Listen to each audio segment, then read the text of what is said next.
Thank you. Nice to see you. So you're going to take notes and stuff, I assume. And we've got everybody except Tom Phillips sent his regrets in. He had another meeting for today. So I guess we'll get started. I know everybody's busy, so we'll try to keep it as on point as possible. Can I get call the meeting to order, get a motion for the adoption of the agenda, please? Any two will do. Kathleen and Pat O'Reilly, all in favor? That's passed. Thank you. Is there any disclosure of pecuniary interest in anything on today's agenda? Seeing none. We have the minutes from the last meeting. I know everybody probably poured over them the last couple of days to make sure they were right. Is there any concerns with the minutes? The only one section I noticed, just on section 8 at the end where it says we had questions regarding the rural zoning bylaw project and if it was near completion. And it says Mayor Letham asked staff to bring forward suggestions to alleviate the backlog of planning applications to the next meeting. I believe what I said was if we could ask staff to bring forward any suggestions to speed up, if there was any possibility, speeding up the process with the consultants. So if we can just change the minutes to that, and then when we get to that part of the meeting, we'll ask Chris if there's any update on that. Other than that, can I get a mover for the minutes as amended, please? Councillor Vale, thank you. Seconded by Bjorn. Thank you. If you say no, I'll say no, but I'll go with you. You're not fast enough. All in favor? That's passed. Thank you. That's our minutes. So business arising from the minutes. We've got a couple of different, we're going to set the agenda up a little different next time, but just to make it flow a little more, but we're fine for today. The only thing I did want to follow up on real quick from the minutes was that question there, Chris. I mean, I don't know if you've had an opportunity to chat with a consultant about the rural zoning bylaw or whoever's involved. Was there any options, or is there anything that recommendations that this task force can make to council? Is there any way to speed up that process? I know we're 1 year into a 2-year process, but I think we all recognize how important it is. And we just wanted to see if there was any feedback on that. Do you have anything follow up on that, Chris?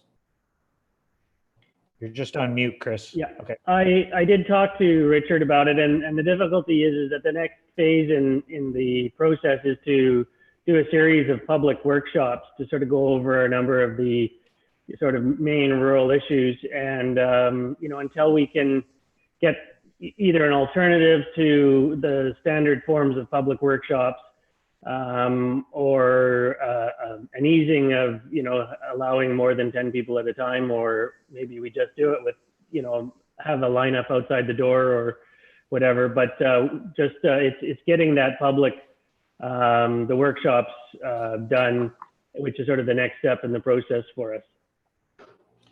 So after the workshops are done, I mean, I assume there's another whole part of, consolidating it if we're 1 year into a 2-year process. This is the first year. Is there any way to speed up the second year, or, after, I totally get the workshop, the public part of it, but would there be, even at a cost to council? I mean, I guess that's where I'm going. There's a budget coming up in the fall. Is there anything that council could do, if they so choose, to speed up that latter half of the process, so it doesn't, maybe it's done in 1.5 years as opposed to 2 years? Yeah, so we said that we put out a terms of reference. The consultants put bids in for the work that we set out. So what we would need to do is revise those terms of reference and then determine, what steps we can take out of the process. So it would be, we haven't gone through that process. I mean, if you give me a mandate of taking a half year off the process, then we can work a process around that. It wouldn't obviously have the same amount of public input as we had originally planned. It's the public input that is the part of the process that takes the most time. So, and we were trying to spread it around the whole community. And, but if we, are told we need to do it with a lesser time frame, then we change the terms of reference and we work with the consultant to work towards that. I'm just not sure what benefit we gain from a half year of process. You know, is it a matter of a couple of variances that might not have otherwise gone to the Committee of Adjustment? I mean, I'm just wondering what things are you're thinking would be dealt with in the rural zoning bylaw consolidation that would speed up development processes. Yeah, I guess when I brought it up, it was really just it's an important, you know, process that, you know, for a lot of reasons, I don't know, should have been done 10 years ago, but I get with official plans and everything, there's a time for everything. And I guess it was just, it is important. And then we're just looking, is there any way, you know, that the process could be sped up? I mean, I'm not suggesting there is. I guess I was just looking for a few different options if they were available, but does anybody else have any feedback? Pat, yeah, go ahead. Yeah, Chris, is there any downside of limiting the, not eliminating the public process, but streamlining it or limiting the amount of public, or how long do you think it's going to take for that public process, realizing what situation we're going through? Well, of course, the downside is that you put people's backs up and don't properly explain it to them, and they, you know, appeal it, right? And then you're stuck in an appeal of your zoning bylaw review, right? And so, I mean, the goal is to try and get to as many people as possible, to provide as much information as possible so that people understand what you're doing and why you're doing it, and are involved in the process as much as possible, so that when the time comes for the bylaw to go through, you hopefully don't get any appeals. I mean, maybe that's unrealistic, but the better process, the better we do as a municipality in explaining what we're doing, why we're doing it, what the purpose of it is, what the benefits of it are, the less likely we are to face an appeal at the end of the road. Or you'll find out through that public process where the concerns are. You can try and address them ahead of time, as opposed to finding out after the fact when you got an appeal. So it's a balancing act, right? I mean, you know, we've put a process together that we think will enable as many people as possible to get involved and try and limit that. But, you know, we can do it in whatever time we're mandated to do it in. And it's just a matter of what risk you're willing to risk versus reward, you know? Yeah, no, and I think at this point, Chris, it's not really, you know, that want to cut 6 months off the process. I think really if you can just, maybe if you don't mind just having a conversation at some point with a consultant, is there any way to speed up the back end of the process? I think, you know, it's a public process, and we're going to have to get that public input, or we're just going to pay for it down the road. We want to hear where the concerns are. I agree with that. It's an important issue, but if there's something that can be done on the back end of it to speed it up, then, you know, what is there a possibility? Is there not? What would those options be? And then at this point, we can just have a discussion around it. I don't think we're looking to say we want to do this by next summer or anything else. We're looking to see if there's any options available, because we know it is important. So if you're okay with that, we can just leave that with you, and maybe over the next couple of meetings, you can reach out to the consultant and just have a casual conversation about, you know, are there a few areas where, you know, that after the public process is done, where we could possibly speed this up a little bit, and how would we do that, and just see what they come back with, if you're okay with that. Thank you. Or have a bit of a conversation about how we can change that public process or do something. My fear, and I sit on that task force right now, right, is most of those public meetings were already supposed to have taken place over the last 4 months. So we've already lost that time frame, and we're sitting doing nothing, right? So is there something we can do to start to engage something? Because otherwise my fear is, right, we're going to be into the fall and into next year and starting the public process, and then we're not going to hit the 2-year mark. We're going to be 2.5 years, 3 years. Yep. Okay, sounds good. Thank you for that. Anyone else? Nope. Okay, so let's go down to 5.1, which is the outstanding planning applications, including site plans. We've got a list I think came from Chris, if I'm not mistaken, which is a list of all residential, kind of spelled out there pretty good. So it was really just for some information for us to have something to refer to. Chris, do you want to give us a quick overview on this, or is there any, and we'll see if anybody has any questions on sort of what's in front of us. Looks like we got a lot of stuff coming up the pipe.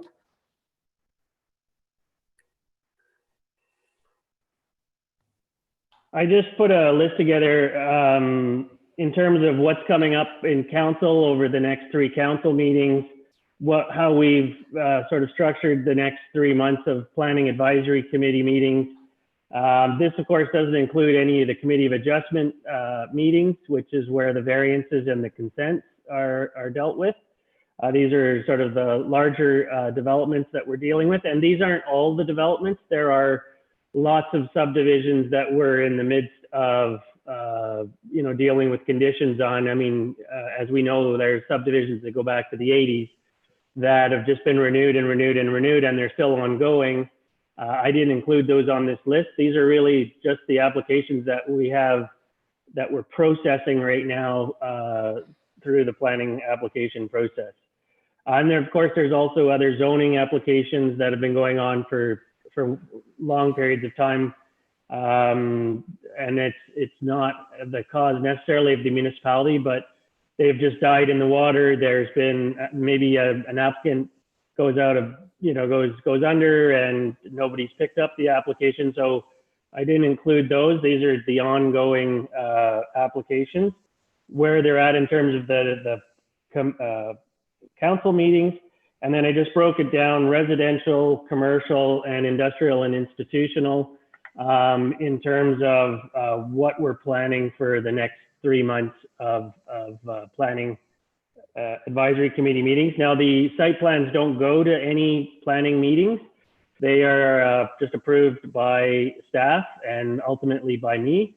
I sign off on site plans. So the site plans are listed under their categories, and they're the ones that are ongoing presently. So, just of note, we did get the iBrands application in a week and a half ago. And that is an application for ultimately 1,800 units of housing and some commercial. They are at this point in time just applying for the first phase of the project, which is 250 units. So it's an official plan, a rezoning, and a subdivision application for the first phase of 250 units. So the totals that we're looking at in terms of residential units is 2,738, so getting close to 3,000 units of housing that we're in the midst of processing right now. We've got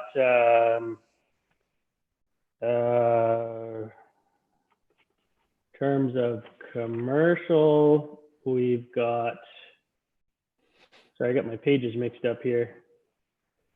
Total commercial, we got 325,000, 326,000. And in terms of the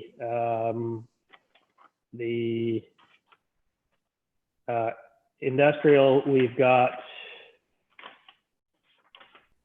sorry, my pages mixed up here. I think we had about 30,000 square feet in the industrial. So has anybody got any questions on the ongoing applications?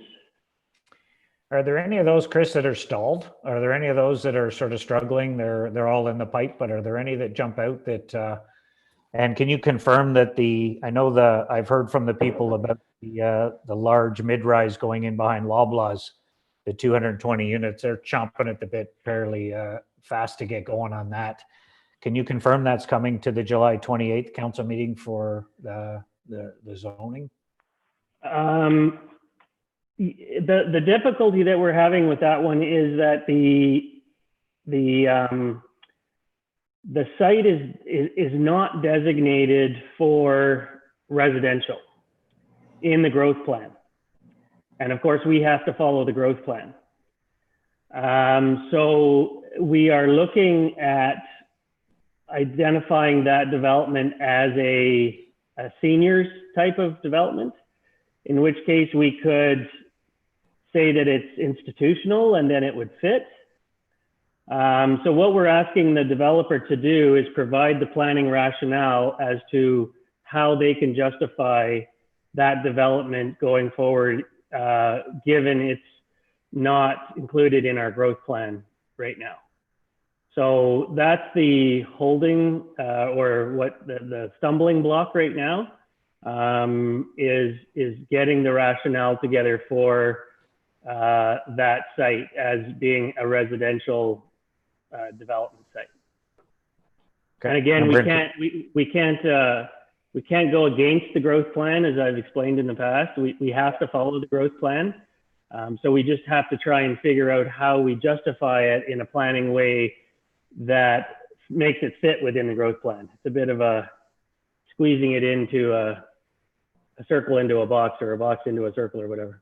Could we not switch the allocation for that land with another piece of land regarding residential and what's allowed in the growth plan, as long as it's within our urban boundaries? Again, we're asking the applicant to provide that rationale. Like, it's not up to us to find the rationale for them. They need to provide us with a planning rationale that fits within the growth plan. Okay, and you're in communication with them and working through it? Yep. Perfect, And thanks. we've scheduled them for the July meeting, but it's, again, just given that they can provide that rationale to us. Because Thank as you. planners, we have to be able to justify, when we go to the planning committee and when we put it out to the public, that we've met all the criteria. It meets the growth plan, meets the provincial policy statement, meets our official plan, blah, blah, blah, blah, right? So Blah, blah, blah, blah. Yeah. Councilor Riley, go ahead. You had a question? Go ahead, Pat. Thanks, Andy. I was just wondering, maybe through to you or Christine, is there any, with our infrastructure to meet the needs of a number of the developments in town? I'm glad you mentioned Ibrans, because I knew we were waiting on them to come. But with the Culver Street pumping station, does that pretty well alleviate most of the concerns for those major projects? yeah, I mean, there's no projects at this point in time that are being held up or blocked by the servicing. Thank you. So just so everybody knows, Kathleen, go ahead. Yeah. Hi, Chris, I'm just wondering about Marshall Homes here in Bob Cage and the minister's order, where all of this is sitting, because I know that they're ready to get moving as well. So the last time we had a chat, we were supportive of them putting that letter together, and we're waiting on them to provide that rationale. So just so everybody knows, there's a minister's order I mentioned that was applied for Carmine's development at Highway 36 and Coburn Street. It was appealed. Their rezoning and official plan amendment for the residential was appealed by Ibrams, and it's held them up. They applied for a minister's order. That minister's order has been granted, and it's apparently coming through today. And Carmine knows about it, and which means that basically that proposal can no longer be appealed and they can move ahead with it. So he's told me the other day that he's chomping at the bit for his commercial. He's got 100 houses sold there already, and he's got tenders closed for all the road work and infrastructure work that's going in. So he's looking to get on that really quickly. So I know one of the issues that had come up before was unlocking, that stalled property at Coburn and 35. So that should make a big difference moving forward. So that should be coming through today, and there'll be obviously a press release and announcement from the province.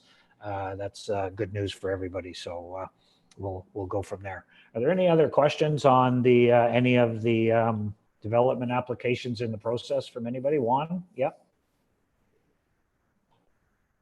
Hi, Chris, I just wanted to make sure the Ravines of Lindsay, we had talked about that earlier. That's the development on Angeline Street, north of Colbert Street. Is that going to council or is that going to the PAC? I didn't see it on your list.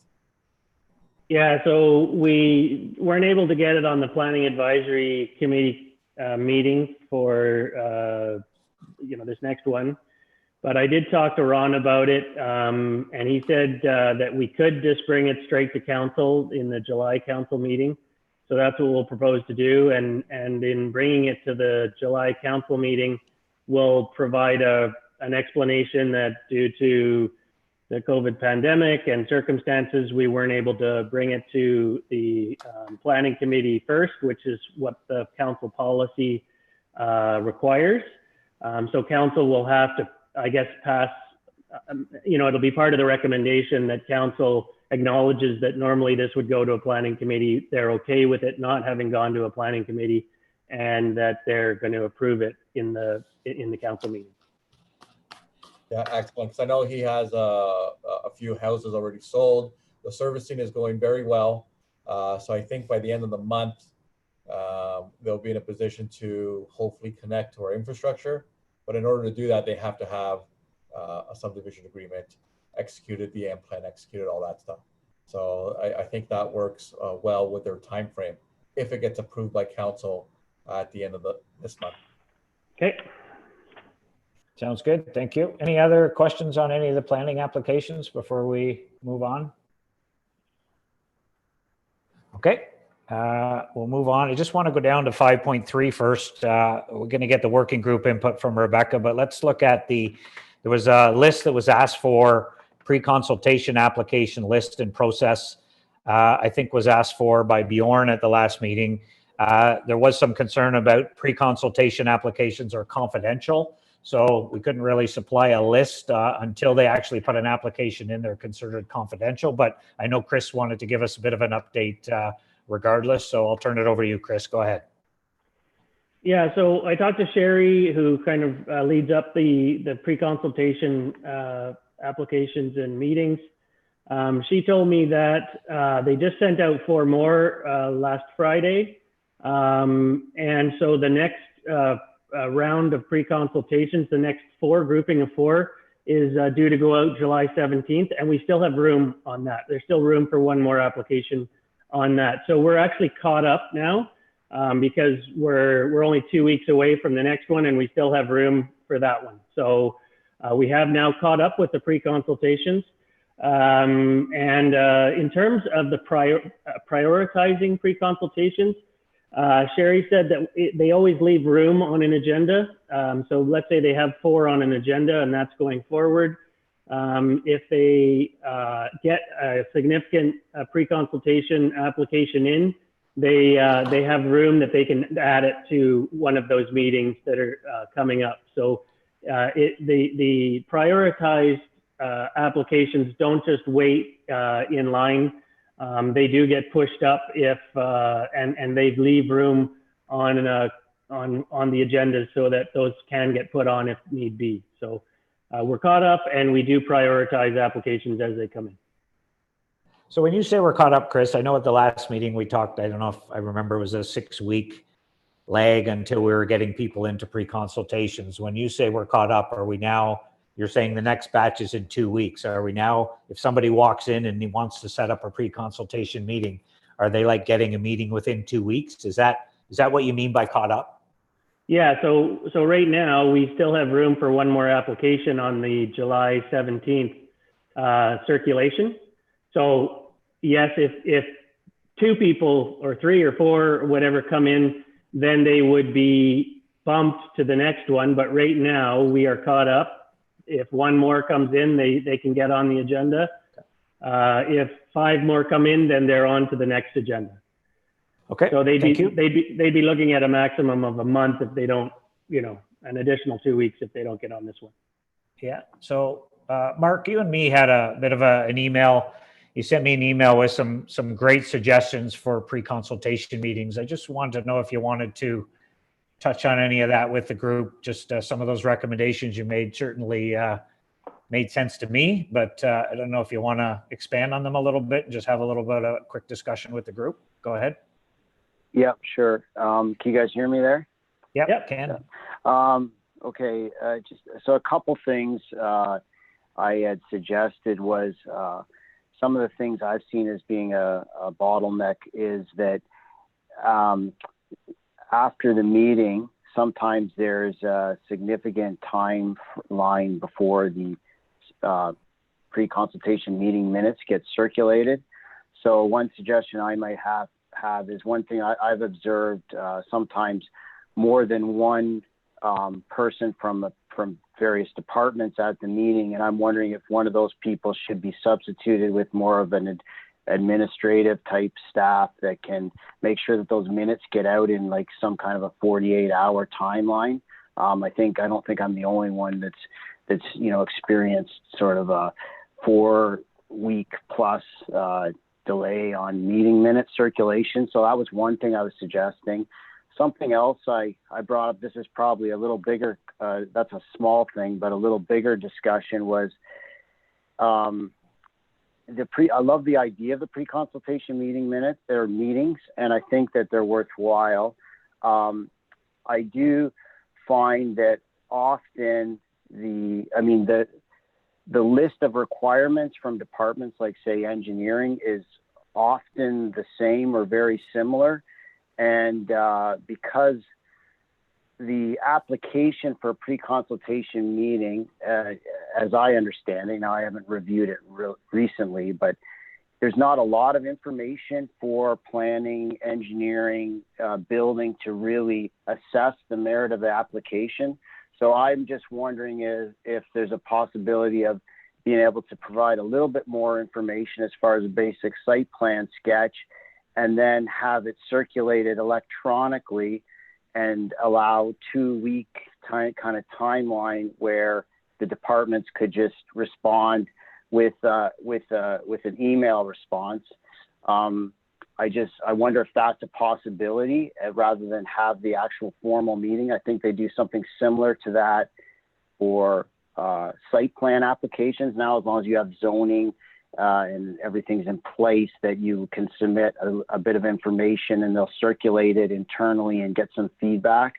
So I just find the meetings, I'm not sure that they're able to identify anything sort of that's exceptional about an application. I find that there's the list of the requirements that just are regurgitated, they're not, so to speak. And there's not enough opportunity for them to assess the application and come up with anything that really would be different than your standard site plan or rezoning submission. So that's just some comments I have.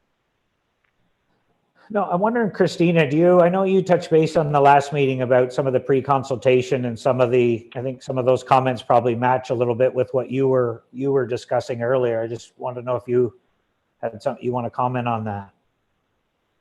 I think Mark makes a valid point in terms of what we talked about last meeting, and that is that sometimes the pre-consultations are coming in from more sophisticated parties.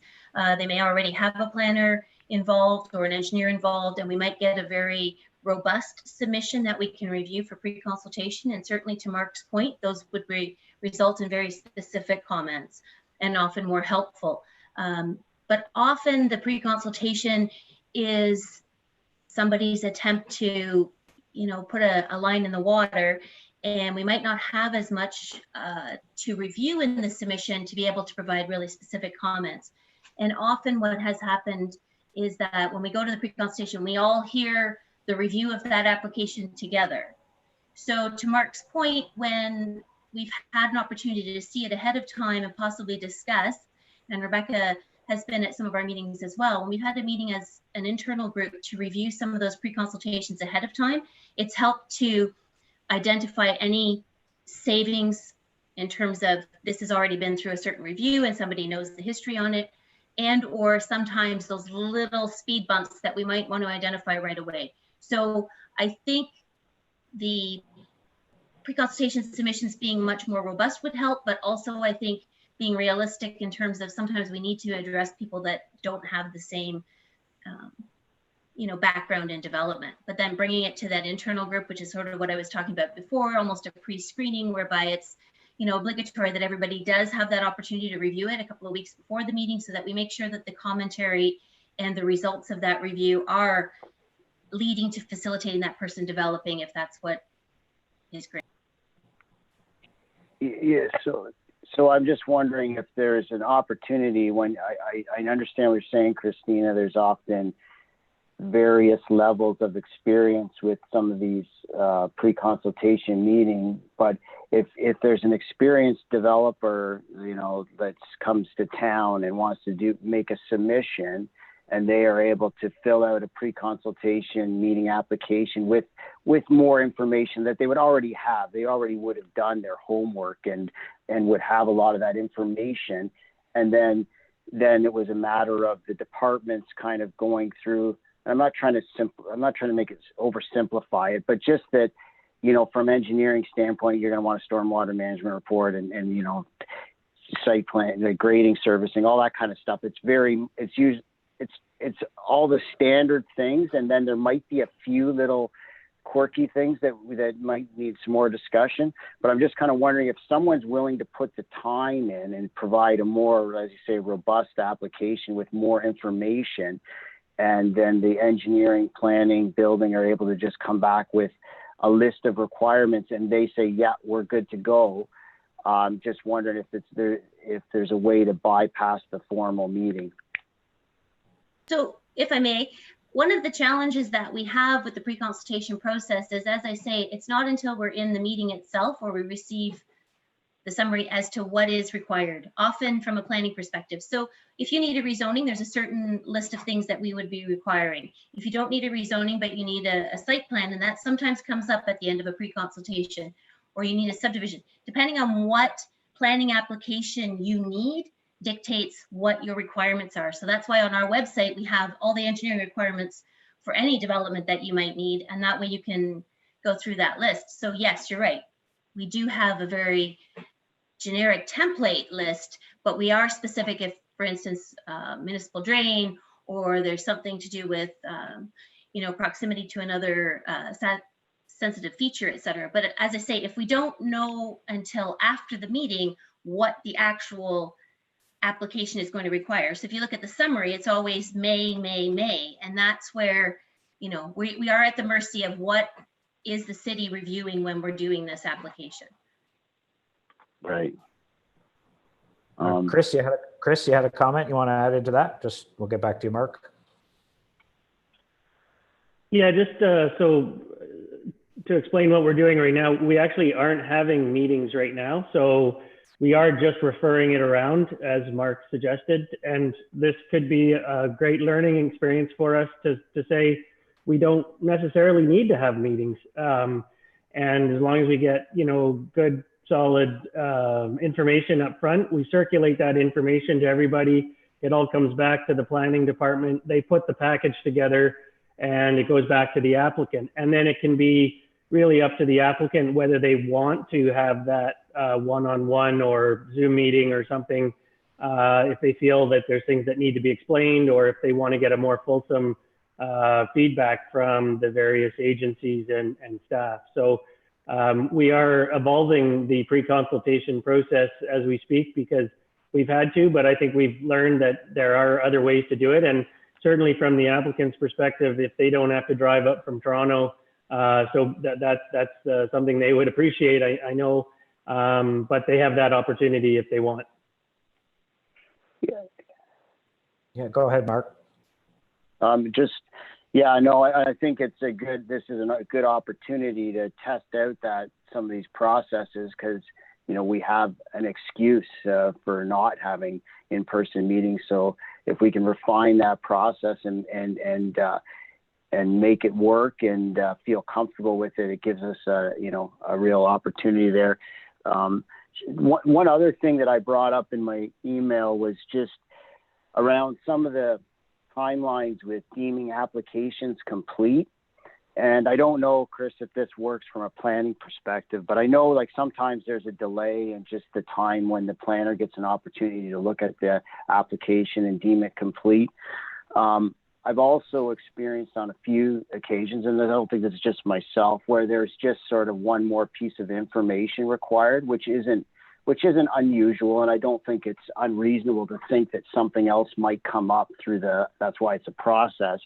But I'm just wondering if there's a way that planning can use some discretion. I'll just give you a practical example, and because it's something that's just recent, where I had an application in and it came back that there was a legal survey required for a piece of property that was part of the application. Something definitely that needed to be done. And to be honest, I think we had an idea that, we were going to have to do a legal survey at some point, but I don't know that it really affected the application. I mean, it was clear that he had title to the property, and, we all knew what we were doing, but that process took, schedule the survey 4-6 weeks to get a survey back, then submit it again. And then, then there's a timeline. Well, they wait, they deem the application complete again, then it gets circulated. So I don't know if there's an opportunity. If you go through a pre-consultation meeting and you have a list of criteria and the developer meets the criteria, but there is just one more thing, I'm just wondering if the planning department can use some discretion. If it's not substantial, just move the application along, because as you know, there's 2 or 3 submissions anyways, usually by the time you're done. So you're going to have a time, well, I mean, that's not true, maybe not with a zoning application, but you're going to have time to follow up on some of those things. So that's just another thing I was wondering about, Chris.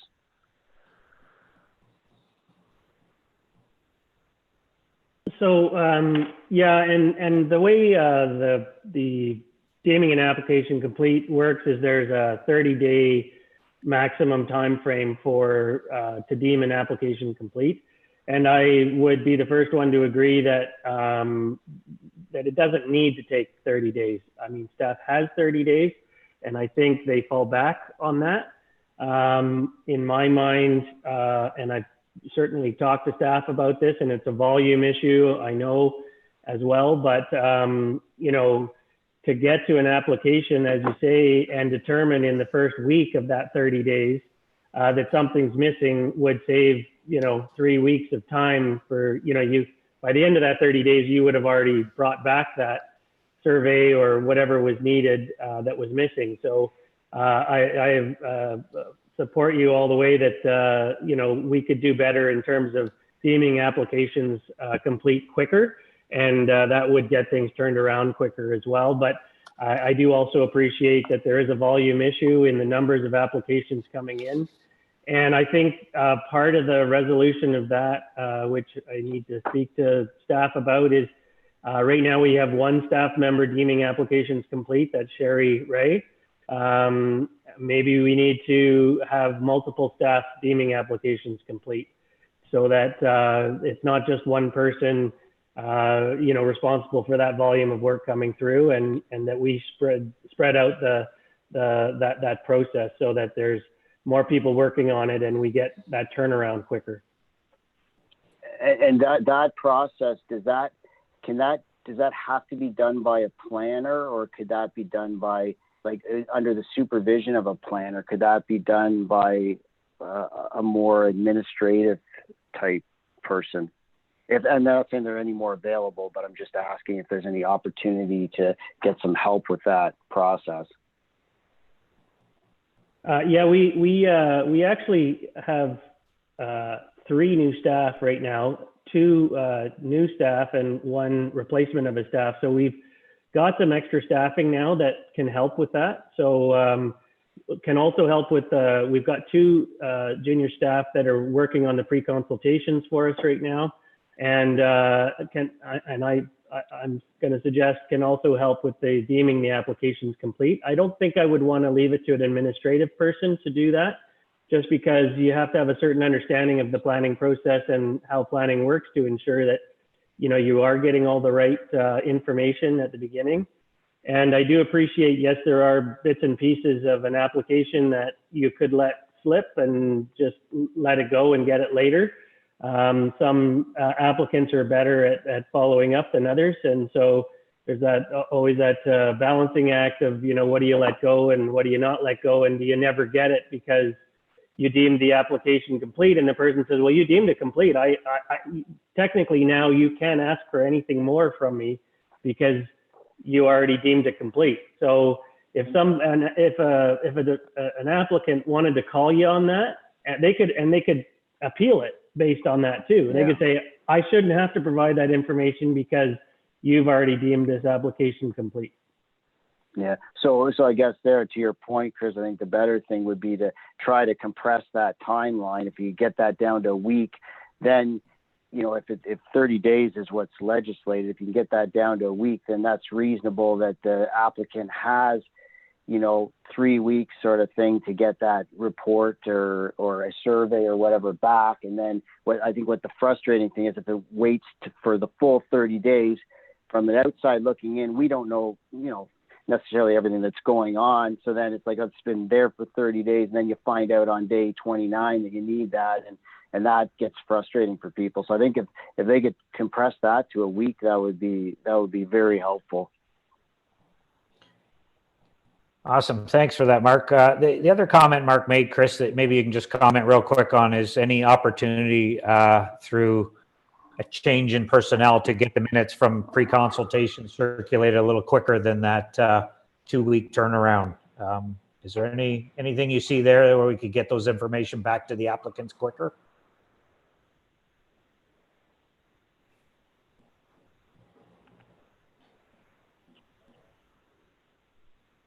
Was that addressed to me? It was. Sorry, I missed the beginning of that. That's okay. Mark mentioned at the beginning that on the pre-consultation, sometimes takes up to 2 weeks to get the comments back, you know, the minutes of the meeting back to the applicant for some of the feedback from the meeting.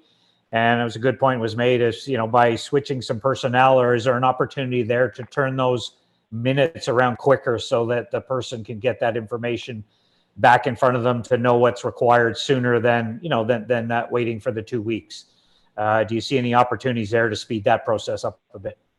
Absolutely. And like I said, we've got 2 new staff members that are being set for that.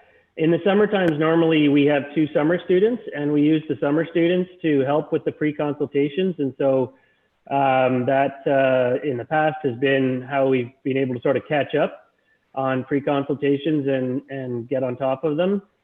We obviously haven't been able to get the summer students this year, but we do have the new staff members that are going to be dedicated to that process. And to be fair, it's often more than 2 weeks. It can be as much as a month before people get that pre-consultation package back. And it's a volume issue and a staffing issue. But I think with the staff that we have now, we should be able to get on top of that. Okay, sounds good. Thank you. Thanks for that, Mark. Great feedback. Any other questions from anybody on that one? Yeah, go ahead. I just have a question on the front end. So if I hear Mark correctly, I think there should be a 2-tier application. So one process for seasoned developers that keep developing over and over again, that know the process, that maybe could expedite it, and one process for new developers or real estate agents that are just looking at buying the property for the first time, where they need information, they don't know the process. So the pre-consultation could be beneficial to the new developer or the novice developer that is doing a due diligence or trying to close on or off on a property and need to get a sense of what the studies or what the design costs are going to be. So then they get a list of things from everyone saying, this is what you have to do. Is there a way of pre-screening those applications before they come in? So then you can put them in the right bucket and then treat them accordingly, like have staff pre-screen the development and say, this is a repeat development, treat them a little bit differently than a novice development? Or do we just get the application and the first time we look at the file is at the meeting? Is there any pre-work that can be done? I think that's directed at you, Chris. Go ahead. So the applications, I mean, it's not the first time that people have seen them when they go to the pre-consultation meeting, that all the applications are circulated prior to the meeting, usually a week in advance or a few days in advance. So people have a chance to look at the information before the actual meeting itself. That was in the past, of course. I guess what you know, if that's what people think makes sense, you could do like a pre-consultation where you're sending the applications around saying, you know, is this an application that needs a full pre-consultation or not? But I'm not sure that I mean, you'd have to be pretty confident in the person applying that they're not going to miss something. And certainly I've had it happen where, because we didn't have it on the pre-consultation report, or it wasn't mentioned in pre-consultation, that they get surprised by something down the road.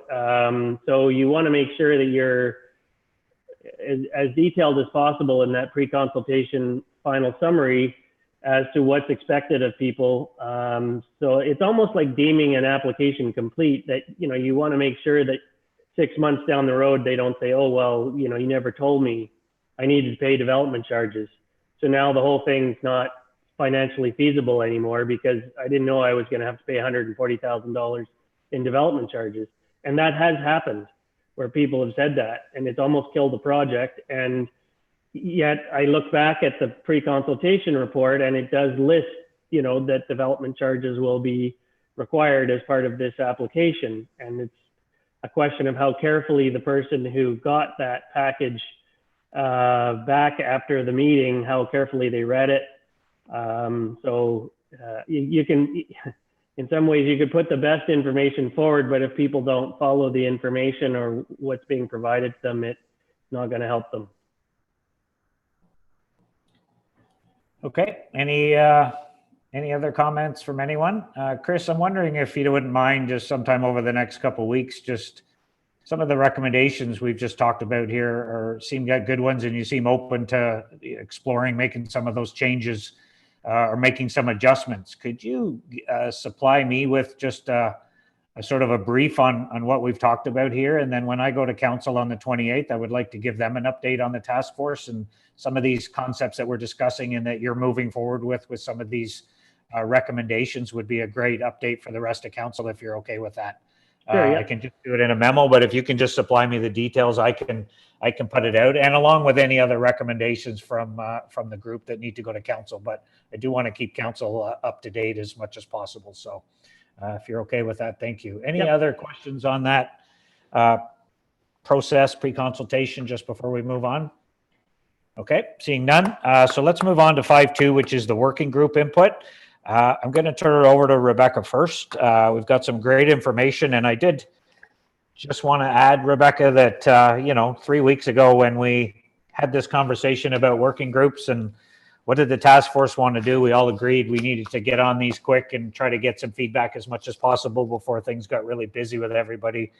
And I just wanted to say kudos to you guys for turning that around. Within 2 days, there was a list of meetings set up with all these participants, and it was a pretty awesome turnaround, for what we were asking to be done for you and your staff. I know everybody worked hard at putting them together, and I think we got some great feedback. So I'm just going to turn it over to you for that report, and if you want to give us an overview of it, and then we'll see if there's any questions from some of the feedback and where we want to go from there. So go ahead.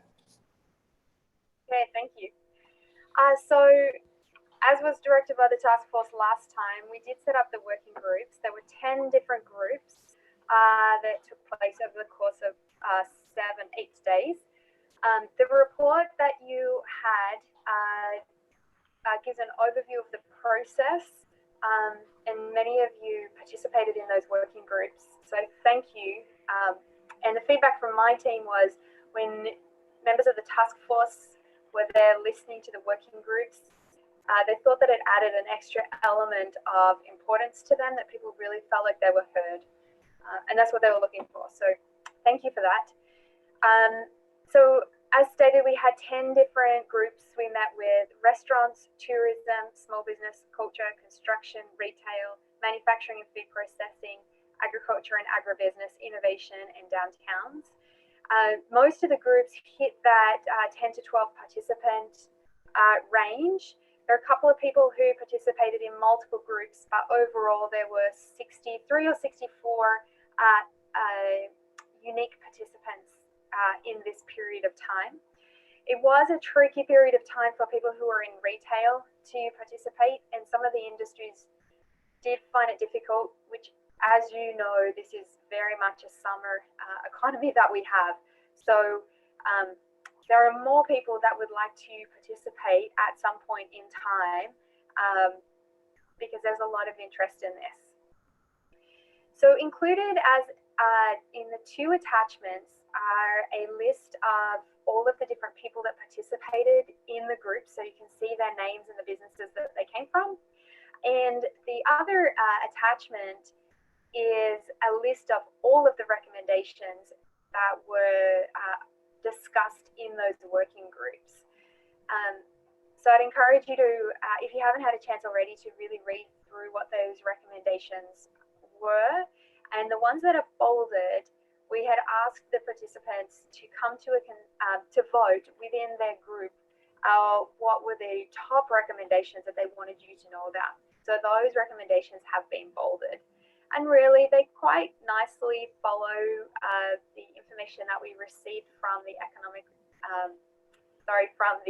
business survey from a couple of months ago, keeping in mind that the economy has opened up somewhat with government restrictions being lifted, but it's a very similar tone to the conversation. But I would like to just take a moment to put on the table here a number of recommendations that were common across the working groups. And typically within these recommendations, we sort of saw a natural split in the groups that are consumer focused and the ones that are more business to business. So restaurants, tourism, culture, small business sort of had one sort of leaning in how they found their recommendations and the issues that they were having. And then the construction, manufacturing and food processing, agriculture and innovation groups, which we in economic development often call export industries, in that they export their goods and services outside of the local community and they're not dependent on local community to keep them functioning, only the local community. Those groups sort of had a different opinion as well. They crossed over, but there really is a distinction between the information that they provided. So the number of recommendations that were common, these are the themes, and they're listed in the report in alphabetical order. They're not listed here in an order of importance, but for your discussion purposes. So broadband was one of them, focusing on the improvement and the availability of broadband services across Kawartha Lakes. And we did have a number of people who were not able to participate in the Zoom call because they didn't have access to good broadband where they live, and it's particularly in the northwestern part of the municipality. Business development, resources and training kept coming up as something that's really important to continue for the business community. Communications, this comes back to the messaging discussion that this group has had. The recommendations here were around the importance of clear and regular communications from the city and incorporating those health unit pieces of safety into that messaging. The development process, to back up the conversation that was just had by this task force, this came up here, and it was also expanded somewhat into it would be helpful if the city were able to define the type of investment it needs and the type of city that it wants to be to help industries within the city grow within that strategic vision. There was a strong discussion around marketing, and this mostly centered on tourism marketing and the shop local campaigns, both of which are in development at the current point in time. There were some comments to municipal financial support. Some of these were around direct financial support to businesses and organizations, of which the municipality is very limited on what it can do, except through the community improvement plan, which is in place.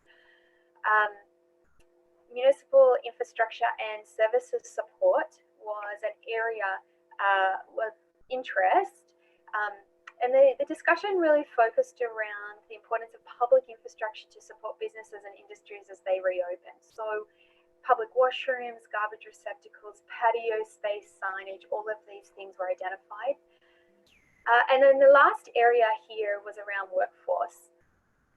And it was brought up mostly in the discussions, in the recommendations you'll see in manufacturing and agricultural areas.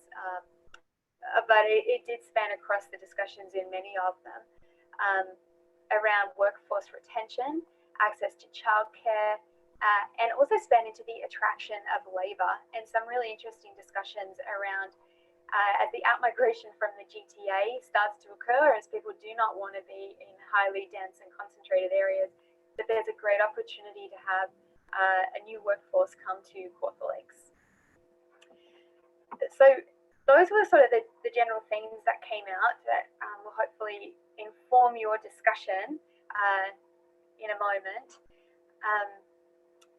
And my recommendation for next steps for the working groups is the initial request from this task force was that these working groups to happen regularly and frequently right at the beginning, and then expand in the time frame that they meet over the next couple of months. After meeting with them for the first time, let's suggest that we potentially consider establishing regular touch-ins with those industry-based working groups, maybe every 2 months, so that the task force can keep up to date with what's going on locally on the ground. But if you have an interest to discuss something in particular, that we could form topic-based working groups with the business community to help address some issues that you're really looking for further input on. So there is a recommendation, a draft recommendation in the report speaking to that. With the one caveat that I would say, I think it's very important that the city, through the economic development team and our chambers of commerce, continue to meet regularly and develop some joint communications or programming together, which we typically do anyway, but to tie that into the work that you're doing here so that we're all working together. And with that, I will hand it back to you. So you're looking for so the recommendation you're looking for is that some direction from the task force about how often you're going to meet with the working groups. So one of the draft recommendations, but the working groups meet by sector on a set schedule every 2 months for the remainder of the year to provide regular input to the task force on the state of the local economy and their needs, and that the working groups be organized by sector or cross-sector on specific topics as determined by the task force, which you just talked about with chambers of commerce and such like that. So I guess what you want to know is, is the task force asking you to meet with these working groups every 2 weeks to keep that conversation going? Or is it everybody's busy, we've got some feedback we can work on, let's set something up on a more regular schedule every 2 months, which I think is a good recommendation. But I put that out. If somebody has any comments on that recommendation or wants to move that recommendation, I think that's a good direction going forward. But I'm open to your ideas or discussion. That's a recommendation coming from Rebecca, if anybody wants to move it. Kathleen, you'll move that recommendation? Yes? And Chris, you'll second that? Thank you. Do you want to speak to it, Kathleen? Is there any comments just based on, how busy everybody is? I assume that's the rationale for it, but go ahead. I do. I have a question on tourism, tourism and I guess it would be hospitality. So when is this coming out? Because we're already first week in July. I don't know if we've already missed the mark or what, because I haven't seen anything. And I'm also wondering, with our marketing, do we have to go through our communication department, or can our tourism department just put it out so there's no delay? So the restaurants and tourism group did meet once, one for each of them. And I think it's on page 8 of the report. You can see there the list of recommendations that they had. Jill, you're at the tourism one, if I recall correctly. Yep. So depending on when you would like those groups to meet again, we will arrange that. Rebecca, sorry, it's not the meeting of the groups. I'm just wondering, when is our tourism department and I guess it would be, I can't remember what other department, when are these going to roll out? Because I know they've been working on it for quite a while. The marketing? Yes. Sorry, I missed you there. That's what I want to know. So we'll start with the tourism. The first drafts have been created of the ads. And so it is tourism through economic development that is working with a designer to create them. And then communications is working alongside us to make sure that all of our messaging is consistent. So they will be ready to go. We're ready to launch them pretty soon. The last time we met as a group, we just need to be careful when we are launching them that it is appropriate to whatever is happening in the economy at that point in time. So Laurie is on it and getting it out. The shop local. Sorry, go ahead. The shop local, Donna's working on that one, and there was a meeting with the Chambers of Commerce just last week to help get the messaging that's coming out from the city to be joined with the chambers and then out into the business community. And so it was going to be something out within 20 days of awarding the contract, which was a week or so ago. So it's coming and it'll be launched ASAP. Okay, I do have a question because I know things get delayed in communications. Is there a way it can be expedited? Because I know it can come from tourism or it can come from any other department and it sits on communications desk for a week or two. We can't have this. Time is of an essence. So I don't know if there's a way that we can push communications to get moving on this, because it's already the second week in July. And, you know, we're fine in Bob Cajun, but the other areas are still suffering. So, you know, I think it's a priority, and I know it can be delayed once it's done through your department and it sits. So I don't know if you need to let us know, or I think maybe letting us know what's going on is important. Okay. Yes, well, communication and Dev are working pretty closely on these ones and getting them out the door as quickly as we can. And we can keep bringing an update to every task force meeting. And depending on when the next meeting of this group is, it's highly likely that both of those will be launched in some way.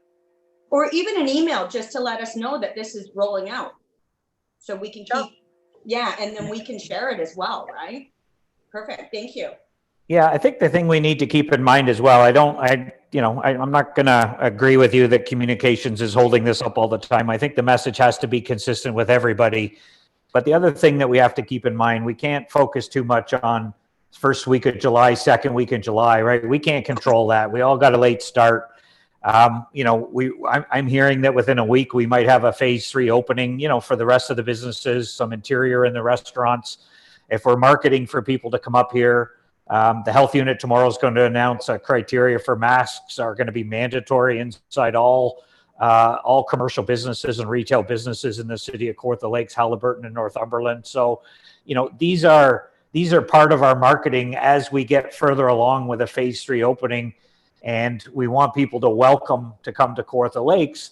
But here's the criteria if you're going to come here. We don't want to put out a message and then a day later we have to change it. So I think with what Rebecca's saying and even what you're saying, Kathleen, and you're all right. But I think it's important when we do put that message out that, we want you to come here. We want you to shop local. We want you to visit the Kawartha Lakes. But just so you know, you're going to have to wear a mask in a business. Bring your mask with you. The phase 3 is complete, and it's going to be timing. So if that all comes into place within the next week or so, then there's not much we can do about the time of year. Being late in July, obviously this would have been better in May, but unfortunately that wasn't going to happen. So we'll have to make best with what we can do for the rest of the summer. But I think it's important that we hit that message, and when we hit it right. And from what I'm hearing from the province, I think our timing is gonna be pretty good with some of the announcements, and that'll probably be it for the rest of the summer as far as changes and openings and stuff like that. So I think we're going to be good. I think to Kathleen's point, Rebecca, is let's just keep pushing everybody to, every week that goes by, it's another week into summer. I know we're getting busier and everything, but we're working on some of those issues. We've all got them, and we've all got a late start. So everybody's sort of running around figuring out what they can do for the rest of the summer. So the best message we can get, the most consistent, the better. So thank you for that, Kathleen. Appreciate that. Any other questions, comments on that direction for the working groups? I know Bjorn attended all the working groups as well, and I do want to get his feedback in a minute, just from a bit of a different perspective. But I just want to focus right now on the report that Rebecca put together. So is there any other questions? Let's just touch on that motion for the every 2 months. Are we good with that? Chris, go ahead.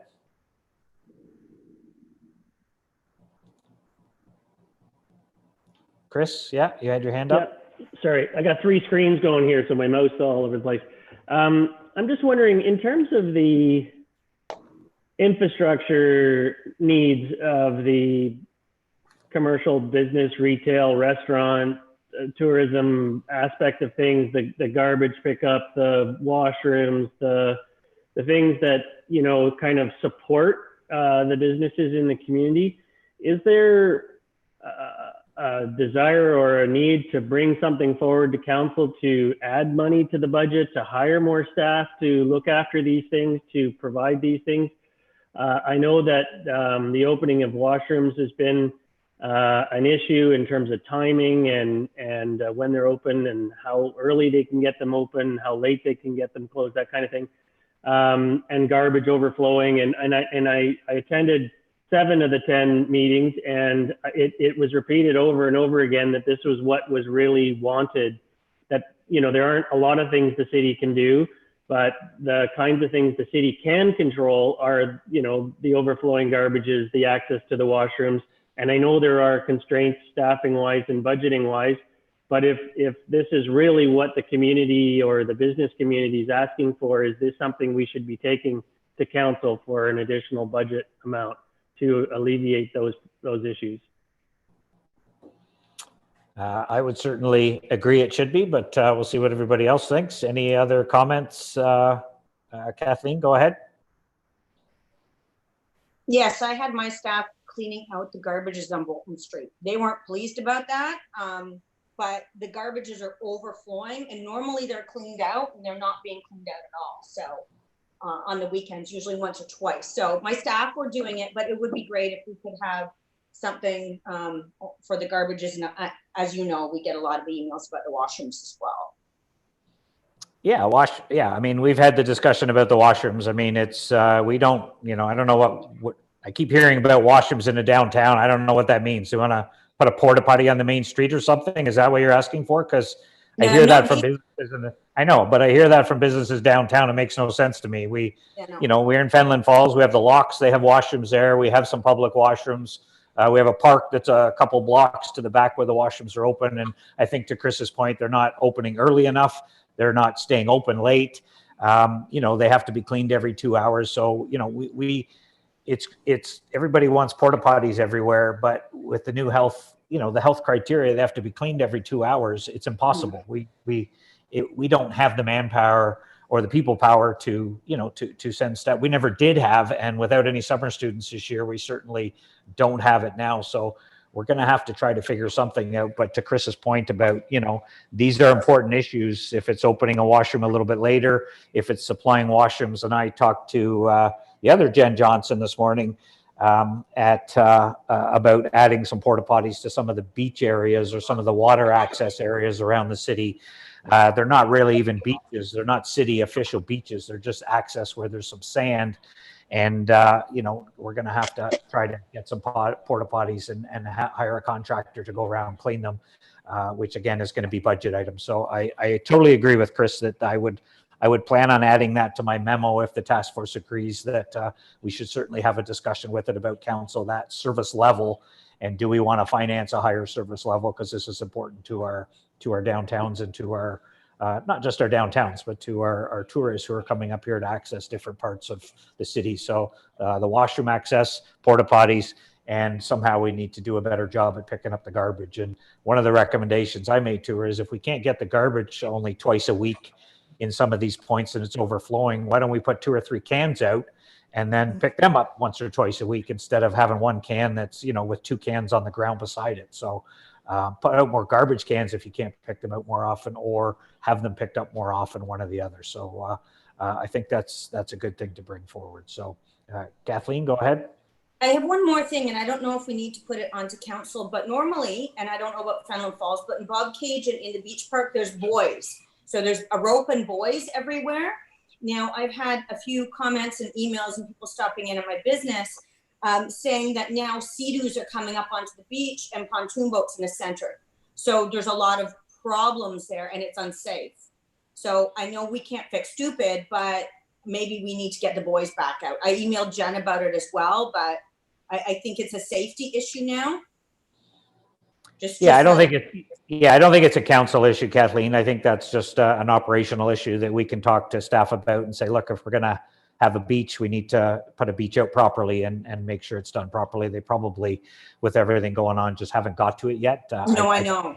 If you've reached out to Jen, that's probably Craig's off on holidays. So if you want to get some stuff done this week, do it while Craig's away. Jen's can be easier to talk to than Craig sometimes. So I say that in humor because I know we're being recorded, so I'm sure I'll pay for that at some point. Andrew Vale, you had your hand up earlier. Did you want to comment on anything there, Andrew? I was just going to throw into the conversation about the garbage. I brought up the same thing yesterday with at the waste management meeting or whatever, that I think the same thing. I think we need more cans and actually some better setups, right? Like there's a huge problem with most of the boat launches, and what it is one can, right? We should have recycling bins and stuff like that. I also asked David if he would have a conversation with Miller, and is there some flexibility in the Miller contract, recognizing that most of these are on roads that Miller goes by and picks up anyway. So is it possible that they can stop at some of these locations downtown or some of these boat launches and pick this garbage up or whatever, if it's a manpower issue, since they're already going through?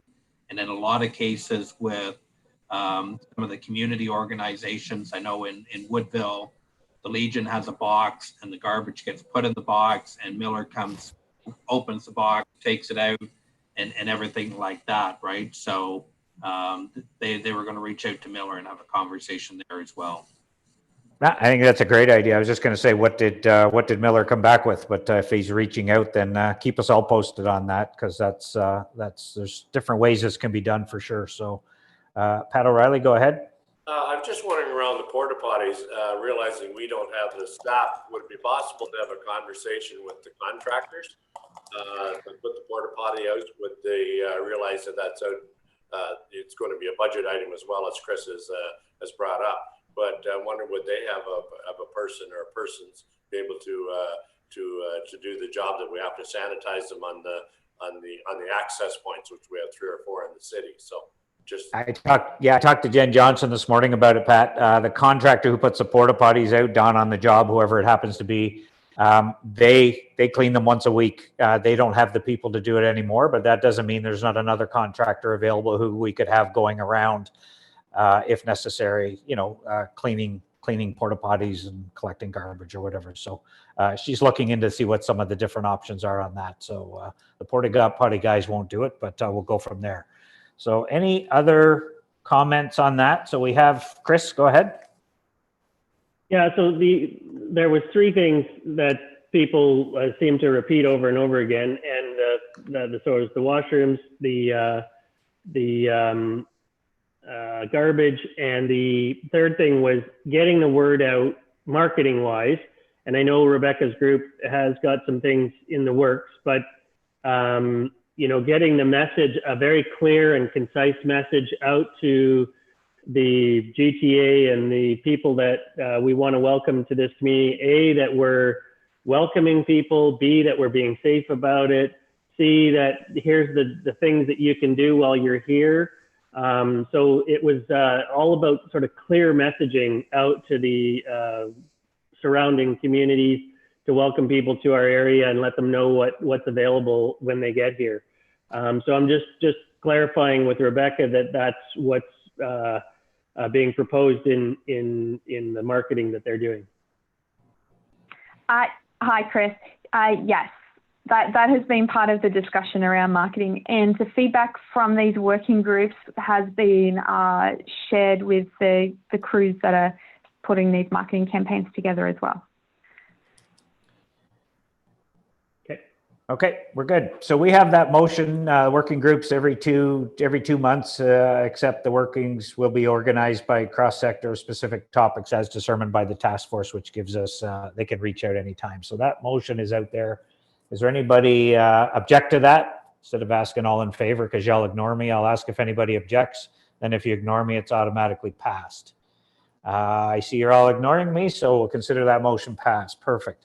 Any other comments on the working group feedback before I want to turn it over to Bjorn for a little bit of an overview, just from I want to say an outside perspective. We'll call it from a Bjorn perspective. We'll leave it at that. But before we go there, is there any other comments on Kathleen? Go ahead. I just have a really quick question. Where would that marketing of putting the message out to the GTA about what's going on here, where is that going to lie and with who? Because is it with communications or is it with tourism? So there's clarity on that. So Rebecca, you probably know. Thank you. Yes, it's being done through tourism because it's a tourism marketing campaign. And as a destination marketing organisation, the function sits in economic development. It's being done through tourism, but as mentioned before, communications is in the process with us. Okay. Does that make sense? Yep, it does. She's nodding. Okay. Anything else? Okay, I'm going to turn it over to Bjorn, if you don't mind, to give us a quick overview. Bjorn, I know Bjorn participated in all the working group session, and I don't know if you know Bjorn. He used to own Holseg, still involved with them, business background, and we've asked him to be on the task force just to sort of bring a business perspective. And you know, what I think is good is sometimes us, where we work every day, you know, with planning and with some of the different processes and the political part of it, we get, you know, we're in that, and sometimes it's nice to have a perspective for somebody who's not as close to it, who just maybe sees it from from a simpler perspective, from a more business perspective, and what's possible and what's not. So I just asked him to give us a quick overview, like Rebecca did, but more from a Bjorn perspective, a Swedish perspective. So go ahead, Bjorn. Right. Thanks.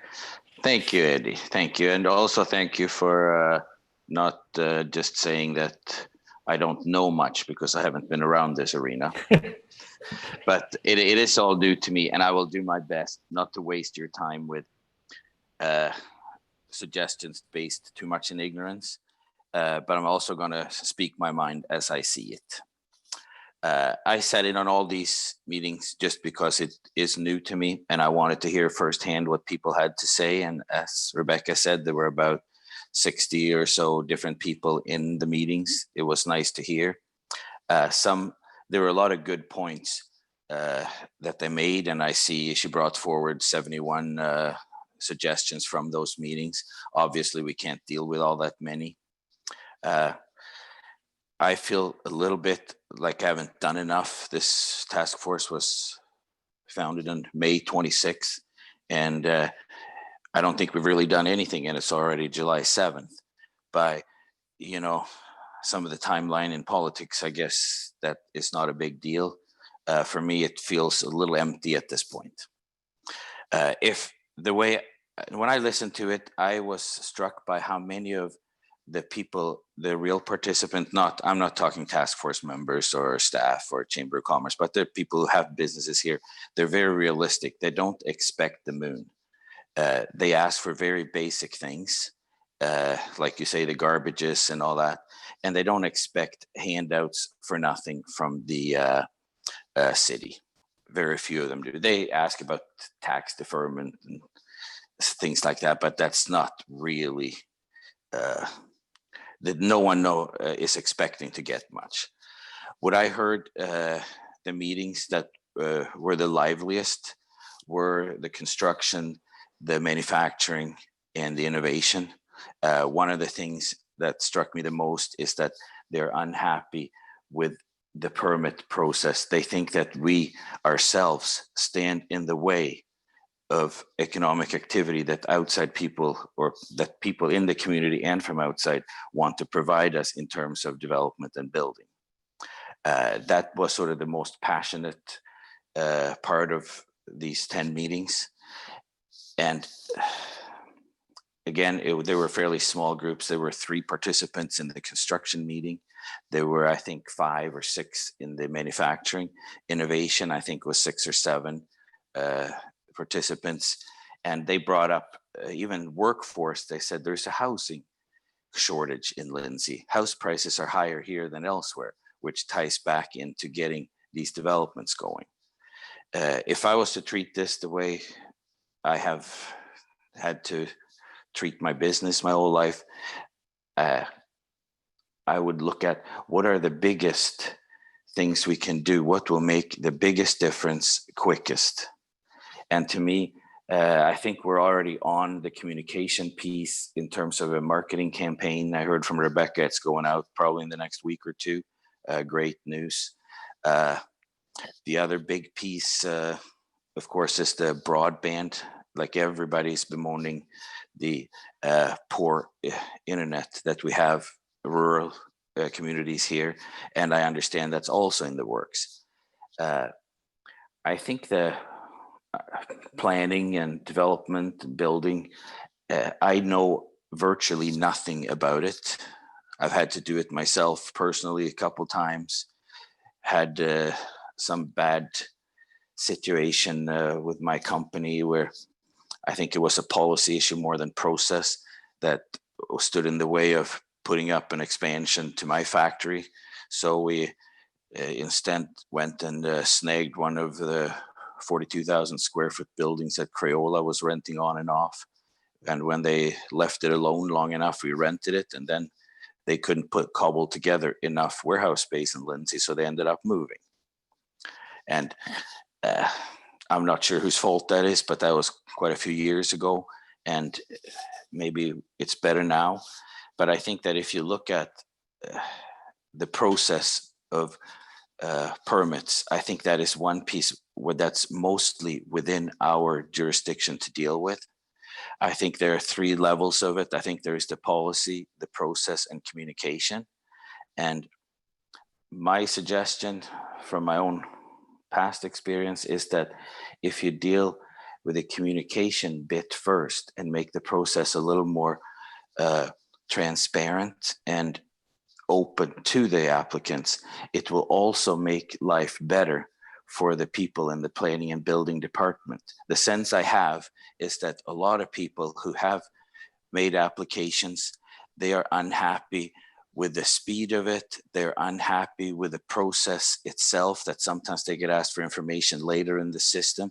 And they're also sometimes unhappy with the policy. There are a lot of things there they're unhappy about, but I still think if you can make it more transparent, you put a lot of them at ease. I don't want to talk about myself and my old business too much, but in 2003, things started to go really well for us. We were getting about 100 orders a week, shipping a lot of them by UPS. There were a lot of smaller orders, between 5 and 50 chairs. And we had to deal with them. And we dealt US Foods in the States was our biggest customer. And mostly it was for openings, or they really needed these additional pieces. So it was always important that they received them on time. We were getting phone call after phone call, checking on the orders. We were getting people who were begging us to change production and fast track their stuff. It sounds a lot like what I think the building and planning department is putting up with now. I think they're stuck with a mix of doing their job and fighting fires because some developers don't want to leave them alone. When I saw this or read the survey about the applicants, and the recommendations, I think one of them, the worst one, I thought, I said, in general, applicants wanted to be able to get in contact more easily with planner or planners working on their file and have their phone calls and emails returned more quickly. To me, it seems a little odd that the planners should also be customer service consultants and all that. Like, it doesn't make sense.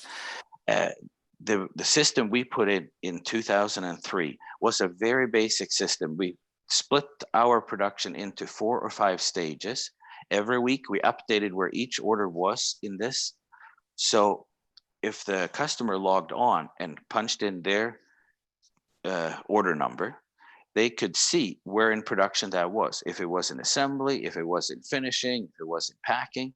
And if it had already been shipped, it automatically directed them to the UPS tracking site so they could see where they were on the road and when they would get delivered. And the result of this was that our customer service department all of a sudden ran out of work. The workload dropped dramatically because people, when they could find out online where their stuff was, they were less worried. They could see that it was moving along in the process. It might have been stage 2, stage 3, and they were just simply happy to know the application was not being ignored. And I think that, and also there were less people asking for last minute changes in production scheduling because they knew early enough where their order was. If it was going to take a long time, then they made changes already 4 weeks before it was due to ship to have people there. But if they didn't check until a week before, and they would always ask, can you do something? What can you do? And give us a good story. And I'm afraid that if you leave customers or who have applied for permits without communication, if they can't check on it, they get more nervous than if there's a place they can go and check where their application is at. And we put this together, a very simple program. We used actually Microsoft Access database and an Excel spreadsheets to run it. It wasn't a lot of extra work. The technology was there in 2003. I don't think we've gone backwards. I think there may be some off-the-shelf software available. I'm afraid that it's a little sophisticated and it's going to be either expensive to buy, complicated to run.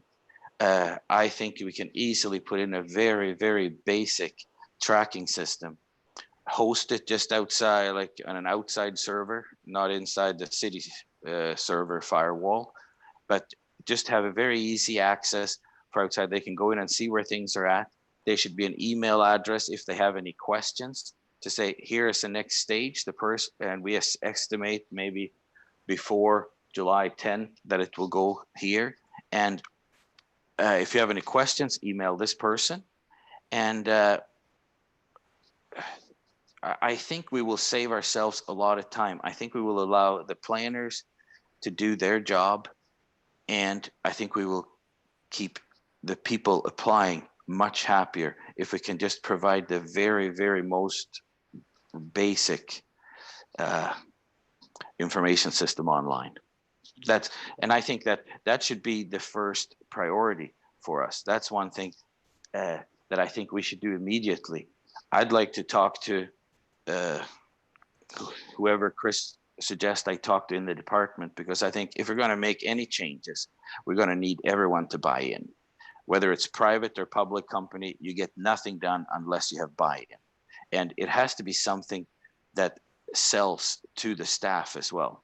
It has to be something that makes lives better for the staff. And I think we can achieve both if we start with the transparency piece and the information piece. And then as you go on, there are a lot of good people who I'm sure will be happy to be in a special work group and help advise on improvements to process or policy. That is not my expertise. But I think if we start with just the transparency and information piece, it's a lot easier to build on that for the other two. That's my say. Thank you for letting me speak. Thank you. I appreciate that. I'm just gonna, I love it. Let's do it. Chris is over there doing cartwheels. Mark, you've been in the process. You've built with the city before. Just any initial comments on some of Bjorn's feedback there from a different perspective? Yeah, I know. I like some of the comments. I especially like the idea of having a central tracking system where you can see where your application's at. Like for me, what I'd like to be able to see is if I've got a site plan application in and it's been circulated, it'd be nice to see that comments were coming back as they're getting them. So they're just checking them off, and I can see the list of people that haven't responded.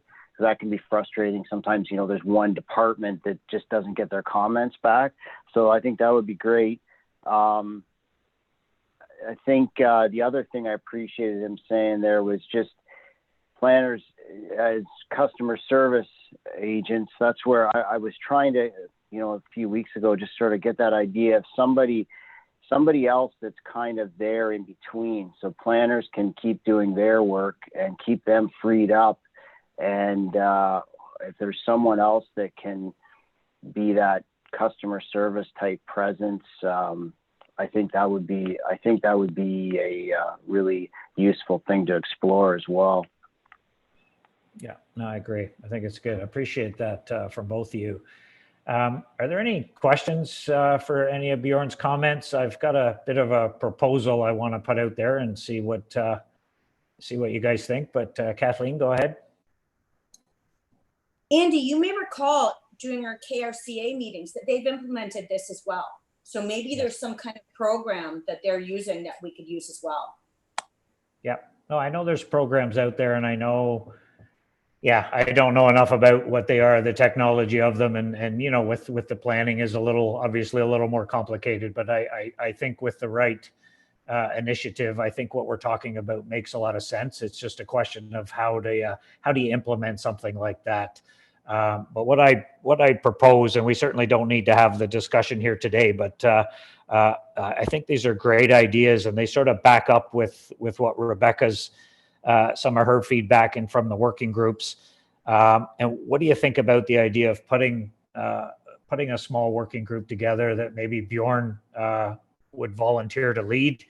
I would propose that, Bjorn and Mark, if you've got a little bit of time to help with some of your feedback. Christina, you've got, I don't know if Juan will let me steal you for an hour here and an hour there. Just, I like some of your suggestions. You're not afraid to speak your mind. And obviously, Chris, I think, you would need to be a part of that just to, just to have that conversation and recognizing that, we're all looking for the same thing here. And I think Rebecca as well, obviously, just to sort of be that liaison with economic development and the customer service part that you guys are talking about, as opposed to planner. I think I see a role there where economic development could play more of that customer service and take some of that onus off planning on a little bit more of a working together to get some of these applications pushed through. But I don't want to speak out of turn. So I'm just wondering what you guys thought about that idea of just putting something together, and maybe you guys can meet offline or chat or set up a meeting, not a whole lot of time, but just throw some ideas around. Challenge Chris, push Chris on things maybe he's never thought of. I know he's open to it, and I appreciate your openness, Chris, that you're looking for some new ideas, and I think you're hearing some new ideas. And let's try and approach this from a little bit of a different perspective, which I think is what we're hearing here today. So does anybody I've suggested have any issues with that? Juan, are you okay with if we steal Christina for, I know Christina's game, but I just want to make sure you're okay. Stealing her for an hour there, I think she brings a good perspective, and Bjorn's got some great ideas, and Mark and Chris, and then Rebecca, obviously. So does anybody want to comment or have anything to yay or nay? Chris, go ahead. Yeah, so a couple of things. We had already planned to try and we planned with Brenda Stonehouse to have a black belt review of all our planning application processes, as because we saw the need to create efficiencies. And so she and I just confirmed with her, and I just got the email from her saying that she's able to take the time now to work with us. And it's basically the lean system where you sort of map out all of the steps in all of the processes. So we would take each application process, individually, and put stickies on the wall with every single step in the process all the way across, and then you can kind of move things around. But it's a very effective way of kind of finding out where the inefficiencies are and how you can create a leaner system.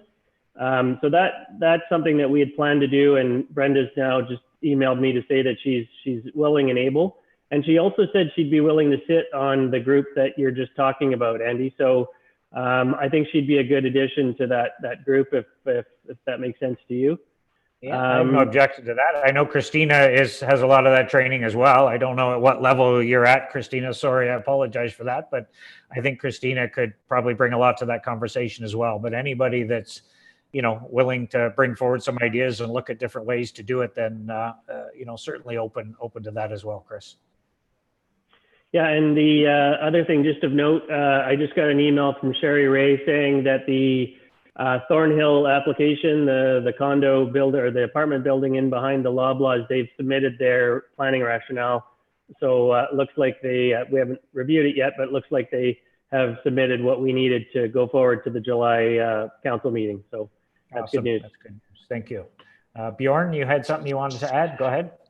Yeah, I did want to add that maybe not in the first meeting we have, but perhaps down the road, I think we should also try to bring in maybe one or two outside voices that are very critical of the system now. If we can shut down the biggest whiners by having them included, I think we can get to the smaller whiners will follow later. And a part of that construction meeting, I'm not sure if you saw the tape, Chris, or not, but there was Mike Barkwell from Fenelon, it was Pat Murphy, and it was Tim, whatever his last name is, from Tim and Chris. And Mike later included me on an email he sent to you, and he seems to be quite critical. He might not be a terrible one to have on board at some point, maybe not the first meeting. Pat Murphy, I know really well, and I have the utmost respect for him in every way. So I think he could also be very helpful. And both of them took the time to be, you know, to be part of it. It's just something to consider. I don't want to decide now whether we need them or not. At the beginning, I think we should set out what we want to do. And I am happy to hear that you and others are going to look at a detailed process. I think if we can make it as simple as possible to get the communication piece rolling and then work on the processes, I think that is the right way, the right order to do things. I think that will put people at ease sooner and allow us more peace and quiet to work on the processes. But that's just my thinking. When we get together, I'm happy to listen to whatever order all you guys want to do things in. No, I think that's awesome. If you're all willing to put something together there and come up with some different ideas that can come back to the task force and ultimately to council, I think we're on the right track. You know, some kind of a framework around what is it we want to do with planning in our city. I mean, that's what planning is it builds a framework on how we want to grow. And once we know that and what we have, then how do we simplify the process? How do we streamline it? And how do we make it a more customer framed approach and, you know, use technology to do that? And I think Chris mentioned we're doing that more so now than we used to. We've been forced to.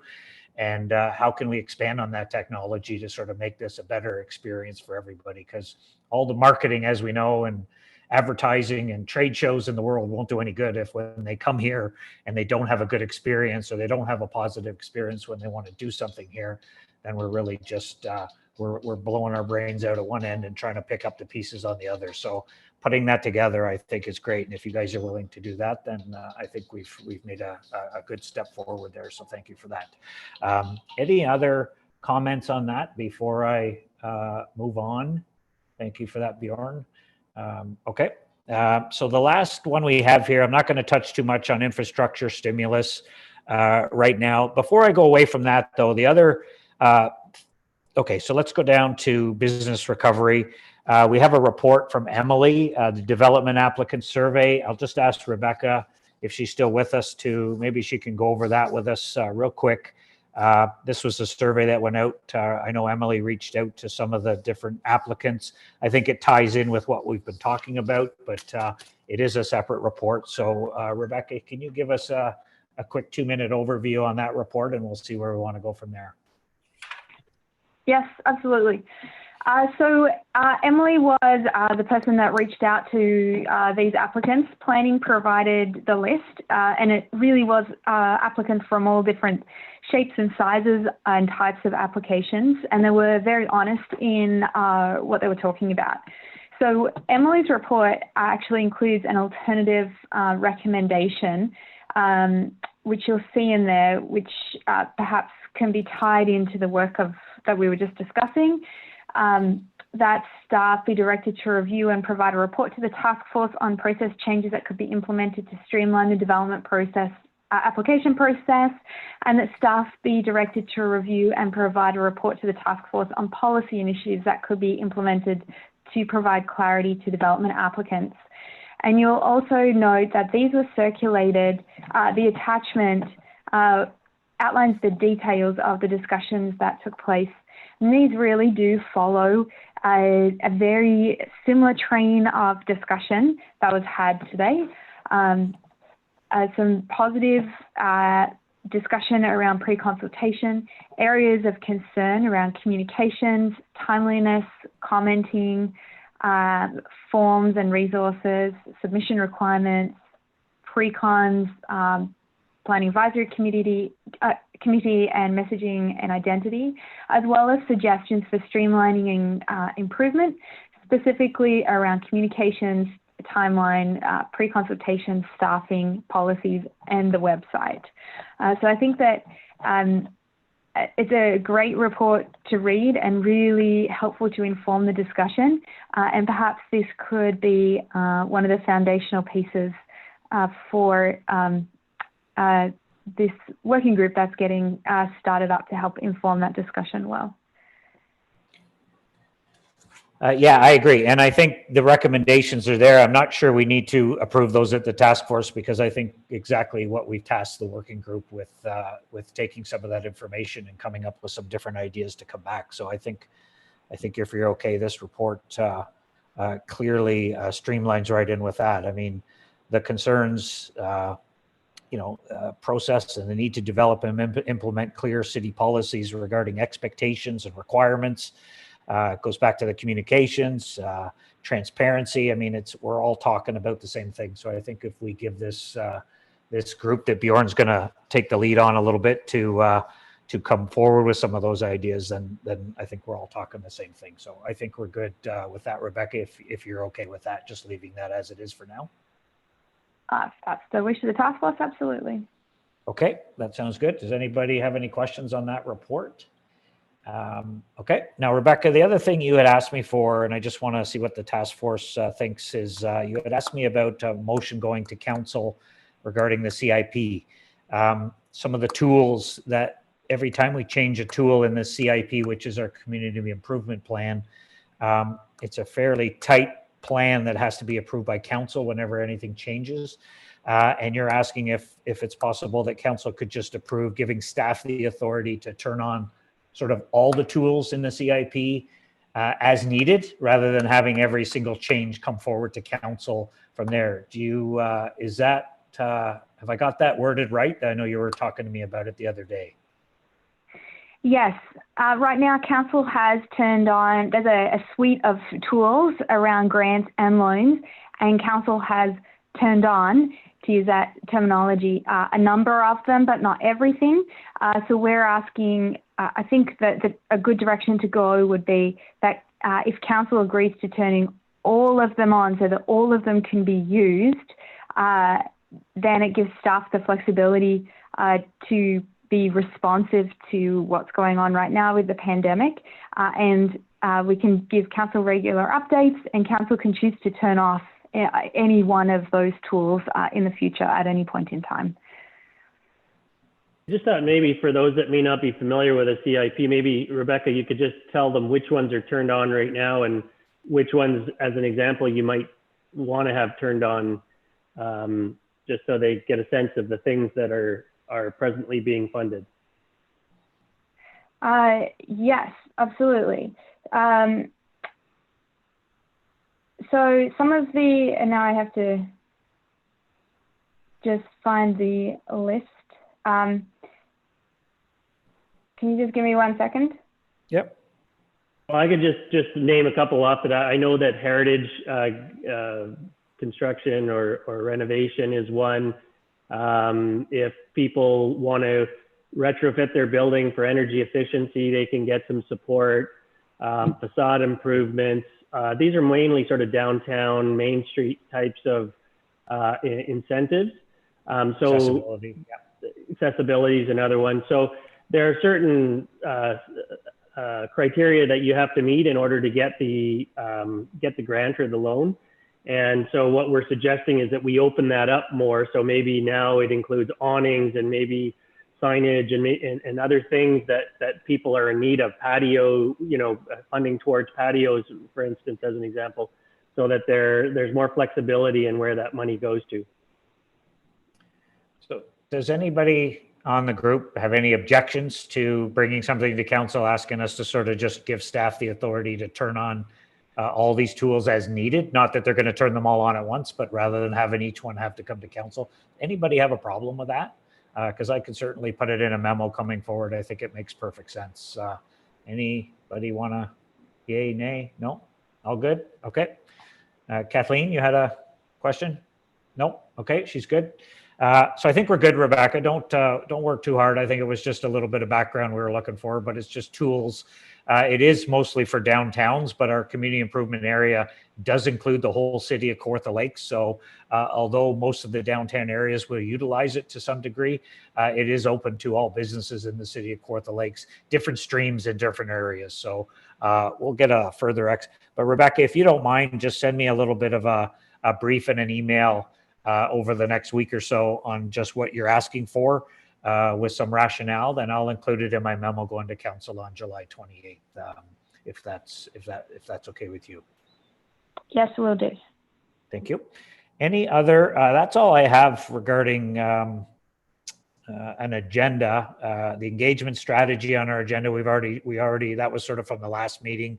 I've left a roundtable discussion on there. I don't really want to take the time to go around, but is there anything anybody we haven't covered that we feel is a bit of a priority that we should touch base on? Pat O'Reilly, go ahead. We just had a letter from Ron Ashmore. I just mentioned, I thought Ron gave me a call, so I said I would mention at the meeting that he's worried about that. That's more of a capital budget item for to be discussed it was postponed for a year, and he just thinks it's for economic development in Omemee that's going to be important. So I said I would mention it at the meeting. Yeah, we've got it as correspondence, so we'll forward that in the minutes. It's planned in the budget for 2021. I don't know how much of an economic development driver it is. I don't, know much as far as infrastructure stimulus, but I know it's important in Omemee, and we'll get it forwarded through our minutes to the council for budget considerations next year, along with a lot of other projects that didn't get done this year. So you can assure Ron that we'll move forward with it. So thank you for that. Any other questions, comments? Yeah, Jill, go ahead. Just with regards to the going before council for the garbage, the washrooms, the marketing, that messaging, the day trippers, we talked about it at the start before the meeting began, but just in our neighboring communities, specifically down in Burley Falls, Wasaga Beach, and the inundation with the day trippers coming up, I think it's very important that council has a proactive reaction before things get out of hand, like what we've seen happen in neighboring municipalities and communities. Like, we have people driving in off the lake just to give us their garbage. So, I'm pretty sure, it's happening more than in just downtown Bob Cajun too. Yeah, no, fair enough. Our next council meeting isn't if it's a budget item, but I'll work with staff in the meantime to see if we can get something proactively done before it has to go to council for extra money and see what's involved. But I'll do some legwork before then, but I'll certainly make it part of the discussion going forward to council. So thanks for that. There's always the argument we make, Jill, that, we always hear the complaints from the people throwing garbage at the side of the road or at the side of a garbage pail. And we never rail against the people that are actually throwing the garbage on the ground, right? We always say, how do you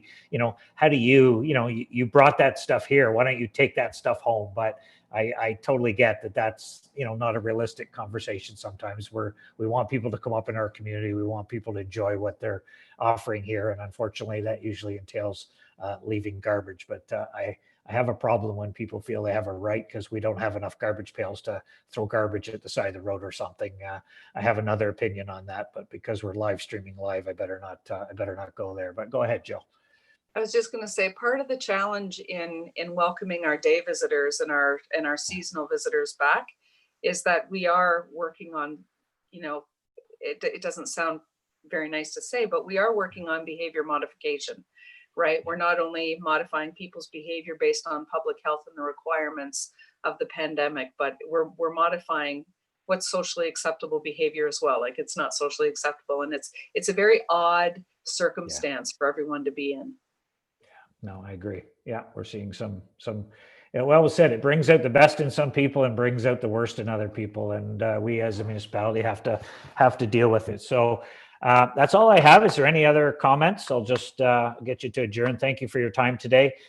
When do you want to do the next meeting? Do you want to do another 2 weeks? Does that give us enough time for a touch point, or do you want to stretch it out to 3? 3 won't work because that's our council meeting on the 28th. Today's the 7th. So do you want to touch base on the 21st? Does that every 2 weeks think we should keep doing that touch point? We don't, even if we don't have as big an agenda.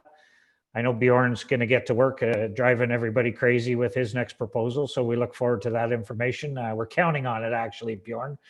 I want to see some more gray hair on Chris's head by the next 2 weeks. Okay. So I'm depending on you there, buddy. Any other, so we're good on 2 weeks. We'll set it for 2. We'll get you out a meeting invite and appreciate it. And we'll consider our meeting adjourned. Thanks again for joining us today. Appreciate it. We'll talk to you soon. Bye.